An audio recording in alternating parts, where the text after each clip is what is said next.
जो डिरेलमेंट हुआ है ट्रेन में और सुबह से लगे हुए लगभग रात की घटना है ये, क्या पूरी घटना और फिलहाल अभी क्या अपडेट है, ताज़ा अपडेट क्या है फिलहाल, किस तरह से रेलवे जो है रेस्क्यू ऑपरेशन कर रहा है? रात में 2:30 बजे 1:91:68 साबरमती एक्सप्रेस जो कि बनारस से अहमदाबाद की तरफ जाती है, वो गोविंदपुरी से भीमसेन के बीच में जो रेलखंड पड़ता है वहां पर वो ऑफ ट्रैक हो गई। उसके 20 डिब्बे पटरी से उतर गए। हम लोगों ने जैसे ही ये सूचना सुनी तुरंत सिविल एडमिनिस्ट्रेशन के साथ कोऑर्डिनेट किया।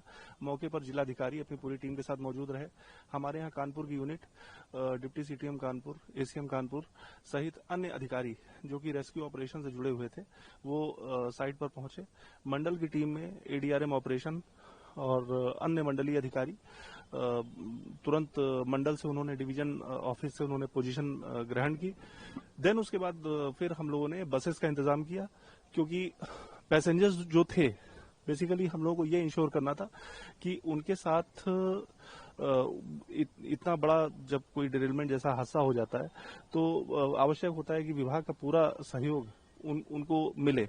इसके लिए हम लोगों ने उनको वहां से ऑन बोर्ड करके कानपुर सेंट्रल ले जाने के लिए बसेस का इंतजाम किया, एम्बुलेंसेस का इंतजाम किया, सरकारी गाड़ियां भेजी। लगभग 27 बसेस वहां पर मौजूद थी, 10 एम्बुलेंसेस वहां मौजूद थी। फिर हम लोगों ने उनको ऑन बोर्ड कराया, कानपुर सेंट्रल लाए। ईएमयू स्पेशल भेजी जो कि 8 कोचेस की थी। 8 कोचेस की ईएमयू स्पेशल शटलिंग करके वहां से इनको कानपुर में प्लेटफॉर्म नंबर 3 पर लाई। वहां प्लेटफॉर्म नंबर 2 पर हम लोगों ने एक स्पेशल ट्रेन का इंतजाम किया जिसमें 20 कोचेस थे। एक AC2 का था, स्लीपर GS और AC3 का कंपोजिशन था।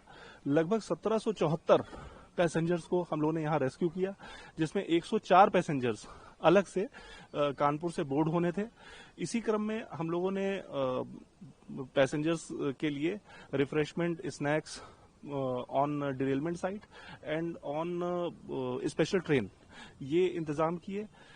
देन किसी भी प्रकार की अच्छे तरीके से जांच कराई कि कोई हमारा यात्री घायल तो नहीं है, कोई अन्य दुर्घटना तो नहीं है। तो ईश्वर की कृपा है, भगवान भोलेनाथ का आशीर्वाद है कि सावन में हम लोग इस प्रकार के कलंक नहीं लग पाया और एक भी पैसेंजर हमारा ऐसा नहीं था जो किसी किस्म की कैजुअलिटी का शिकार हुआ। और हमारी पूरी टीम ने पूरी दम लगा के इस रेस्क्यू ऑपरेशन को अंजाम दिया।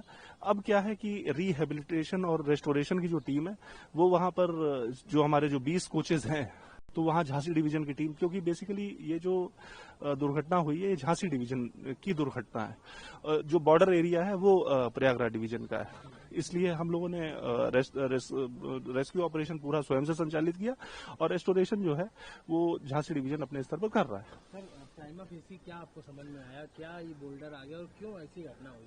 एक्चुअली ये तो अभी जांच का विषय है और जब इसकी पूरी डिटेल ज्वाइंट रिपोर्ट आएगी उसमें सब पता चलेगा कि एक्चुअल रीजन क्या है। हम लोग अपनी ओर से हमारा केवल एक लक्ष्य था कि जितने भी यात्री हैं वो उनके दिमाग में कोई मानसिक तनाव न रहे और उनको लगे कि विभाग पूरी तरह उनके साथ दम लगाकर राज्य और केंद्र सरकार दोनों खड़ी हुई है।